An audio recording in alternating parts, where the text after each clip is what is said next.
Asset and liabilities in basic accounting terms. हम सीखने वाले हैं कि एसेट्स क्या होती हैं एंड लायबिलिटीज क्या होती है।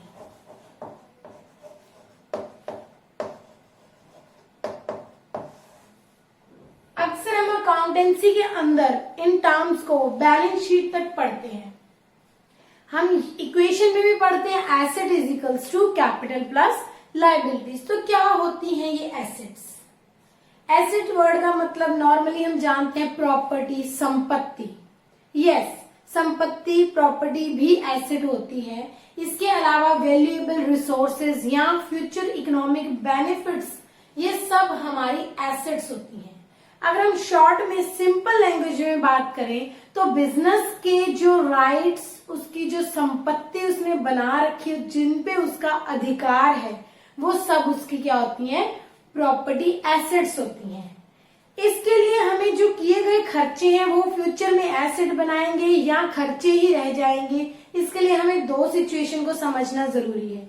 इन प्रेजेंट क्या हुआ एंड इन फ्यूचर क्या होगा, जिससे हमें पता लगेगा कि ये हमारी एसेट है या नहीं है। इन प्रेजेंट का मतलब यहाँ इस फाइनेंशियल ईयर की बात हो रही है और इन फ्यूचर का मतलब नेक्स्ट अकाउंटिंग ईयर, जो फाइनेंशियल ईयर भी हो सकता है, कैलेंडर ईयर भी। एज पर पीरियोडिसिटी कॉन्सेप्ट कोई भी ईयर फॉलो कर सकते हैं हम अकाउंटिंग ईयर के लिए, फाइनेंशियल ईयर या कैलेंडर ईयर। तो इन प्रेजेंट मतलब in this accounting year, financial और कैलेंडर ईयर क्या हुआ। अगर कहते हैं कैश का या गुड्स का आउटफ्लो हो रहा है, जी हाँ, पहले कैश का क्या हो रहा है? आउटफ्लो। अगर आज, और ये जो आउटफ्लो हो रहा है, ये जो एक्सपेंडिचर हो रहा है, ये दो में से एक कैटेगरी यहां कवर होगी जिसे कहते हैं कैपिटल एक्सपेंडिचर। मतलब एक्सपेंडिचर दो तरह का होता है, बार बार होने वाला खर्चा जिसको रेवेन्यू एक्सपेंडिचर या एक्सपेंसेस बोलते हैं, या कई सालों में एक बार होने वाला खर्चा जिसके बेनिफिट्स कई साल मिलते हैं, उसको बोलते हैं कैपिटल एक्सपेंडिचर।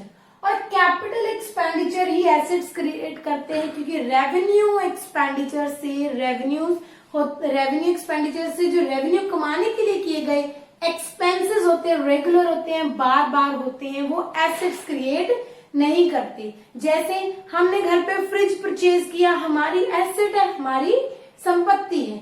लेकिन अगर फ्रिज की रिपेयर करवा रहे हैं हर 6 मंथ में, तो वो रेवेन्यू एक्सपेंडिचर है, वो हमारी एसेट नहीं है। हमारी कोई एसेट बढ़ नहीं रही है उससे, हमारी फ्रिज ही रहेगी, हमारा सोफा सेट ही रहेगा। रिपेयर करवाने से सिर्फ वो मेंटेन रहेगा। तो कैपिटल एक्सपेंडिचर में जो खर्चे आप इन्वेस्टमेंट तौर पे करते हो, जिनमें कैश का आज के फाइनेंशियल ईयर में आउटफ्लो हो रहा है, या कुछ गुड्स का ऑन क्रेडिट भी अगर आप आउटफ्लो कर रहे हो, तो बदले में भी एसेट क्रिएट होगी। अब बात करते हैं फ्यूचर में। आज का आउटफ्लो अगर आपको फ्यूचर में next financial year, that is accounting year में, इन तीनों में से कोई एक चीज प्रोवाइड करेगा, दैट मीन्स ये आपकी एसेट है। जी हाँ, अगर फ्यूचर में कैश का इनफ्लो होगा तो ये आपकी डेफिनेटली एसेट है। आज आउटफ्लो हुआ बट फ्यूचर में क्या हो रहा है? इनफ्लो। या अगर कैश का इनफ्लो नहीं हो रहा बट आपको बेनिफिट्स का इनफ्लो हो रहा है, कोई फायदे मिलने वाले हैं आज की आउटफ्लो से फ्यूचर में, बेनिफिट्स का इनफ्लो होगा, that is also your asset. या बोथ हो सकता है कि आपकी एसेट आपको बोथ, यानी कैश प्लस बेनिफिट्स दोनों का इनफ्लो प्रोवाइड करे, तो उसको हम कहेंगे वो हमारी एसेट्स होती हैं। बिजनेस का उन पे राइट होता है, बिजनेस की संपत्ति होती है, प्रॉपर्टी होती है। ऐसे वैल्यूएबल मॉनेटरी टर्म्स के रिसोर्सेज होते हैं जो फ्यूचर में बेनिफिट्स देंगे। इसकी एग्जांपल लेते हैं। मान लीजिए मैंने आज बिल्डिंग परचेज करी, बार बार नहीं करूंगी, रेवेन्यू एक्सपेंडिचर नहीं है, कैपिटल एक्सपेंडिचर है। आज कैश का आउटफ्लो हुआ पर आने वाले कई सालों तक मुझे बेनिफिट्स मिलते रहेंगे। मीन्स मुझे उस बिल्डिंग के बदले में रेंट पे करने की अब जरूरत नहीं है, क्योंकि वो ऑन्ड है, बिजनेस की प्रॉपर्टी बन चुकी है। और साथ ही साथ जब मैं उस एसेट को सेल करूंगी तो मुझे उससे क्या मिलेगा, कैश का भी इनफ्लो होगा। तो बिल्डिंग मेरी ऐसी प्रॉपर्टी है, ऐसी एसेट है जिससे मुझे बोथ मिलेंगे। उसके अलावा मान लीजिए मैंने अगर गुड्स क्रेडिट पे सेल कर दी, तो मुझे जो सामने वाले पर्सन से प्रॉमिस मिला है कि वो फ्यूचर में पे करेगा, तो मुझे इन फ्यूचर कैश के इनफ्लोज होने वाले हैं। तो वो जो प्रॉमिस क्रिएट हुआ है जिसे हम डेटर बोलते हैं, वो डेटर भी मेरी क्या है, एसेट, वो मुझे फ्यूचर में कैश के इनफ्लोज देगा। इसके अलावा मान लीजिए मैं रेंट पे प्रॉपर्टी ले रखी है और वहां पे अपना बिजनेस रन कर रही हूँ और मैं रेंट ईयरली अपना पे करती हूँ और मैंने इस साल 18 मंथ्स का रेंट यानी 6 मंथ का, इस साल नेक्स्ट 6 मंथ का रेंट एडवांस में पे कर दिया, जिसको बोला जाता है प्रीपेड रेंट। प्रीपेड रेंट आज कैश का क्या करवा रहा है, आउटफ्लो। क्या फ्यूचर में मुझे वापस इनफ्लो आएगा? जी नहीं, मुझे वहां रहने के लिए या बिजनेस को रन करने के लिए 6 मंथ में विदाउट एनी फर्दर पेमेंट जगह मिल रखी है। फ्यूचर में क्या मिलने वाला है, नेक्स्ट ईयर क्या मिलने वाला है, बेनिफिट्स। या तो बेनिफिट्स का इनफ्लो होगा, तो प्रीपेड रेंट भी मेरी क्या है, एसेट है। लॉन्ग रन, शॉर्ट रन या करंट, नॉन करंट एक टाइम बेसिस होता है कि फ्यूचर में कितने टाइम तक बेनिफिट्स या कैश या दोनों कितने टाइम तक या कितने टाइम बाद मिलेंगे, वो डिसाइड करते हैं current, non current. But asset क्या होता है, करंट, नॉन करंट तो वो तब बनेगी अगर वो एसेट है। बट एसेट क्या होता है, इसी से डिसाइड होगा। जो आज कैश का या गुड्स का आउटफ्लो करवा रहा है, गुड्स का ऑन क्रेडिट आउटफ्लो करवा रहा है, और फ्यूचर में यानी नेक्स्ट फाइनेंशियल ईयर में इनफ्लो करवाएगा एनी ऑफ 3, तीनों में से कोई एक चीज होगी, या तो कैश के इनफ्लोज, एग्जाम्पल डेटर आपके कैश में कन्वर्ट हो जाते हैं। और भी एग्जाम्पल्स हैं, ठीक है, आपका स्टॉक हो जाता है, BR बिल रिसीवेबल हो जाता है। बेनिफिट्स के inflow for example prepaid expenses, आपने रेगुलर खर्चे एडवांस में पे कर दिए तो फ्यूचर में बेनिफिट मिलने वाला है। बोथ मीन्स जैसे आपकी building, motor vehicle, plant and machinery जो आपको लॉन्ग रन में बेनिफिट्स तो देगी ही, साथ साथ जब वो सेल आउट होगी, जब उसको सोल्ड आउट करोगे, आप सेल कर दोगे, तो आपको कैश के इनफ्लोज भी देगी। हम ये नहीं कह सकते मुझे आज कैश मिल रहा है तो मेरी एसेट है। फर्स्ट ऑफ ऑल वो कैश या गुड्स का आउटफ्लो करेगा, देन वो फ्यूचर में कैश का इनफ्लो करेगा। इस टर्म को ध्यान रखेंगे तो हम डिसाइड कर लेंगे, yes this is my asset. Asset की 2 कैटेगरी होती हैं, current and non current. Tangible and intangible दोनों के बेसिस होते हैं। अगर आप टाइम के ऊपर डिसाइड करोगे, टाइम को ध्यान रखोगे, तो करंट नॉन करंट में डिवाइड हो जाती है। अगर आप उनकी फिजिकल अपीयरेंस, कि मुझे फिजिकली दिखाई दे रही है, मैं टच कर सकती हूँ, उनको देख सकती हूँ, तो वो डिवाइड हो जाती है टेंजिबल इनटेंजिबल में। करंट नॉन करंट की अगर बात करें, एसिड्स की टाइप में करंट एंड नॉन करंट की बात करें, तो जो शॉर्ट ड्यूरेशन वाली विद इन 1 ईयर मतलब नेक्स्ट फाइनेंशियल ईयर का जो टाइम है वो मैक्सिमम 1 साल के अंदर अंदर या तो कैश का इनफ्लो दे दे, या बेनिफिट्स दे दे, या दोनों दे दे, तो वो आपकी करंट एसेट है। होगा इनमें से ही कोई एक चीज, या तो बेनिफिट्स होंगे या कैश होगा या दोनों होंगे। अगर आपको वो अबव 1 ईयर या कह लीजिए आफ्टर 1 ईयर कैश दे, मतलब ये पूरा फाइनेंशियल ईयर जा चुका, उसके बाद भी बेनिफिट्स आ रहे हैं, या उसके बाद कैश आएगा, या दोनों बाद तक रहेंगे, मतलब बेनिफिट्स 12 महीने के बाद तक आ रहे हैं और कैश 12 महीने के बाद मिलेगा, तो वो आपकी नॉन करंट एसेट है। फिक्स्ड एसेट्स को नॉन करंट एसेट्स में कवर कर लिया जाता है क्योंकि वो बिजनेस के अंदर लॉन्ग रन के लिए आ चुकी हैं, इसीलिए फिक्स वर्ड यूज किया जाता है उनको कि बिजनेस में लॉन्ग रन के लिए रुकी रहेंगी। जैसे building, plant and machinery, business premises, motor vehicles, ये सारी चीजें लॉन्ग रन के लिए रुकी रहती हैं, लॉन्ग रन तक बेनिफिट्स देके आफ्टर 12 मंथ कैश में कन्वर्ट होती है, इसीलिए इनको क्या बोला जाता है, फिक्स या नॉन करंट। जो करंट नहीं है, करंट मतलब जो थोड़े समय के लिए है, विद इन 12 मंथ्स में बेनिफिट कैश या बोथ देने वाली है। अगर हम बात करें इनकी टाइम के अलावा फिजिकल अपीयरेंस की, अगर हम बात करते हैं, ये हो गया हमारा टाइम के अकॉर्डिंग। अगर मैं बात करती हूँ फिजिकल अपीयरेंस के अकॉर्डिंग, तो दो हिस्से हैं, that is tangible and intangible. Tangible that can be seen and touched, देख सकते, छू सकते, जैसे building, motor vehicle, plant and machinery. Intangible आप देख नहीं सकते, छू नहीं सकते, जैसे पेटेंट, गुडविल, कॉपीराइट, ट्रेडमार्क, ये आपकी इनटेंजिबल एसेट्स होती हैं। कंप्यूटर सिस्टम का जो हार्डवेयर है वो आपकी टेंजिबल एसेट है। कंप्यूटर सिस्टम के अंदर रन करने वाला ऑपरेटिंग सिस्टम, सॉफ्टवेयर, वो आपकी इनटेंजिबल एसेट्स हैं। नॉर्मली क्वेश्चंस आते हैं कि what is goodwill, trademark, copyright, patent, ये सारी इनटेंजिबल एसेट्स हैं। ये हमें फ्यूचर में बेनिफिट्स दे रही होती हैं और जब इनको सेल कर देते हैं तो हमें कैश के इनफ्लोज देती हैं, इसीलिए ये हमारी एसेट्स हैं, पर हम इनको देख नहीं सकते, छू नहीं सकते, इसीलिए ये इनटेंजिबल है।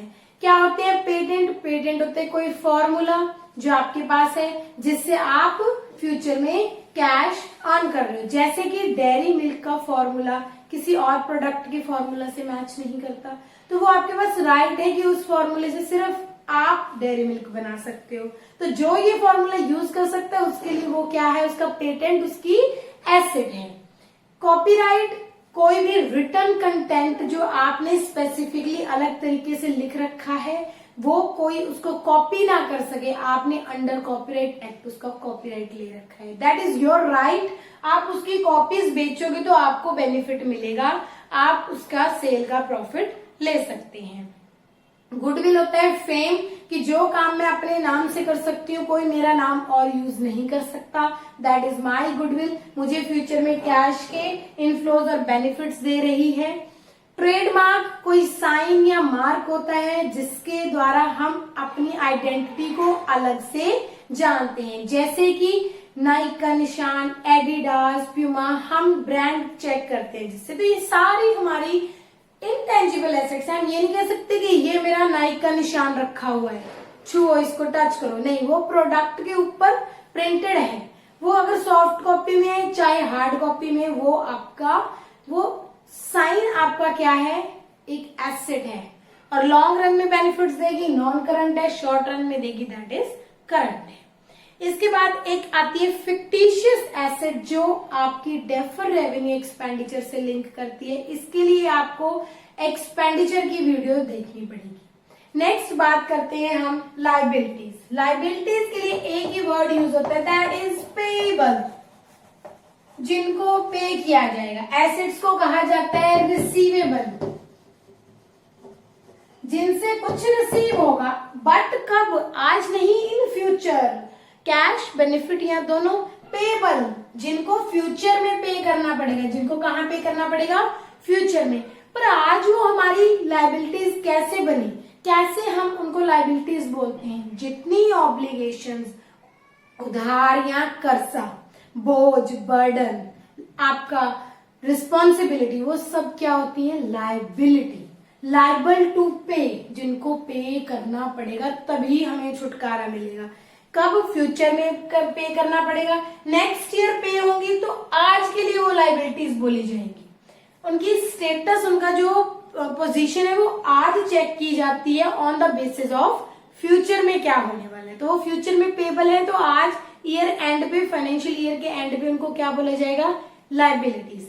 आज उन्होंने क्या किया होगा, इन प्रेजेंट, हो सकता है उन्होंने कैश का हमें या गुड्स का हमें क्या दिया हो, इनफ्लो दिया हो। आज कुछ देंगे तभी तो फ्यूचर में उनको कुछ पे करेंगे, बिजनेस में लेन देन है, फिक्स है, कुछ भी फ्री में ना दिया जाएगा ना लिया जाएगा। तो आज उन्होंने या तो हमें कैश दिया होगा या गुड्स। जैसे हमने क्रेडिट पे गुड्स किस पे परचेज कर ली, ऑन क्रेडिट परचेज कर ली हमने गुड्स, तो जो सामने वाली पार्टी उसको क्रेडिटर बोलते हैं। फ्यूचर में उससे छुटकारा कैसे मिलेगा, वो लायबिलिटी कब तक रहेगा, जब तक वो पेएबल रहेगा, जब तक हम उसका पैसा नहीं दे देंगे वो हमारी लायबिलिटी रहेगा। कैश का इनफ्लो हो गया आज, जैसे बैंक से लोन ले लिया, बैंक से लोन लिया है, वो liability, loan burden, liability obligation कब बन गया, अगर आज उसने हमें इनफ्लो दिया और फ्यूचर में वो क्या है हमारे लिए भी पेएबल। जब तक वो पेएबल की कंडीशन रखेगा, स्टेटस पेएबल का रहेगा, वो लायबिलिटी की कंडीशन लायबिलिटी के स्टेटस में रहेगा। तो फ्यूचर में क्या करने वाले हैं, ये इन प्रेजेंट की सिचुएशन थी, और इन फ्यूचर कैश का आउटफ्लो होगा, पे हो जाएंगे, उसके बाद वो हमारी लायबिलिटी खत्म हो जाएगी। जैसे बैंक लोन पे कर दिया, लायबिलिटी खत्म हो गई। क्रेडिटर जिससे आज गुड्स का इनफ्लो हुआ था, फ्यूचर में कैश का आउटफ्लो होगा और वो खत्म हो जाएगी। बिल्स पेबल, फ्यूचर में कैश का आउटफ्लो होगा, लायबिलिटी खत्म हो जाएगी। इस तरह से अगर मैं कहती हूँ रेंट आउटस्टैंडिंग, क्या होता है, मेरी लायबिलिटी, जो फ्यूचर में कैश का आउटफ्लो करवाएगा और जीरो हो जाएगा लायबिलिटी। जब तक आउटफ्लो नहीं होगा, पेंडिंग है, वो मेरे लिए आज क्या है, लायबिलिटी। अब इनको भी दो हिस्सों में बांटा गया, लायबिलिटीज को भी करंट नॉन करंट की हैसियत दी गई है, टाइप दी गई है। कैसे, जो विद इन 12 मंथ पेबल है that is your current liability, और जो विद इन 12 नहीं बट आफ्टर 12 मंथ पेबल है वो आपकी non current liability. But now अगर हम बात करते हैं एज पर कंपनीज एक्ट, एक ऑपरेटिंग साइकिल को इन्वॉल्व कर लिया गया। कहते हैं ऑपरेटिंग साइकिल, बिजनेस जितने में आपके कैश से स्टार्ट हुआ और एसेट्स में पैसा लगा, लायबिलिटीज में पैसा लगा, घूम के वापस कैश आ गया, उसको ऑपरेटिंग साइकिल बोलते हैं। ऑपरेशंस रन करते हैं जिस टाइम पीरियड में। अब जो ऑपरेटिंग साइकिल है वो हर बिजनेस का अलग अलग हो सकता है। किसी बिजनेस की कैपेसिटी 12 महीने की है कैश को रीजनरेट करने की, किसी बिजनेस की 18 महीने की, किसी की 6 मंथ्स की, कि आपने उधार पे स्टॉक बेचा, स्टॉक से आपने डेटर आया, डेटर से आपके पास बीआर आया, बीआर से कैश आया। अब इस टाइम ड्यूरेशन के साइकिल को क्या बोलते हैं, उस बिजनेस का operating cycle. As per companies act, non current और करंट में क्या इन्वॉल्व कर दिया गया है कि अगर विद इन 12 मंथ और ऑपरेटिंग साइकिल दोनों देखने हैं जिसमें आपकी लायबिलिटी पेबल है तो वो करंट, या दूसरा ऑप्शन क्या है 12 मंथ से अबव या ऑपरेटिंग साइकिल से अबव, तो आपकी क्या है नॉन करंट। मतलब अब हमें अपने 12 मंथ के साथ किसका और ध्यान रखना है, नॉन करंट या करंट को डिवाइड करते टाइम ऑपरेटिंग साइकिल का भी ध्यान रखना है। तो इस तरह से हमने समझा कि एसेट्स, लायबिलिटीज टाइम के अकॉर्डिंग करंट नॉन करंट होती हैं, पर ये टाइम कब से देखा जाता है, ईयर एंड से फॉर द फ्यूचर। अगर फ्यूचर में कैश बेनिफिट्स का इनफ्लो देन एसेट, और अगर वो पेबल है, पे होके ही छुटकारा होगा, that is your today's liability. Today's year end liability है, balance sheet status financial year के एंड वाले दिन उसको लायबिलिटी ही बोला जाएगा। आई होप सो आपको ये वीडियो समझ आएगी। You can comment, like, subscribe my channel, और अपनी क्वेरीज आप कमेंट सेक्शन में पूछ सकते हैं। Thank you all.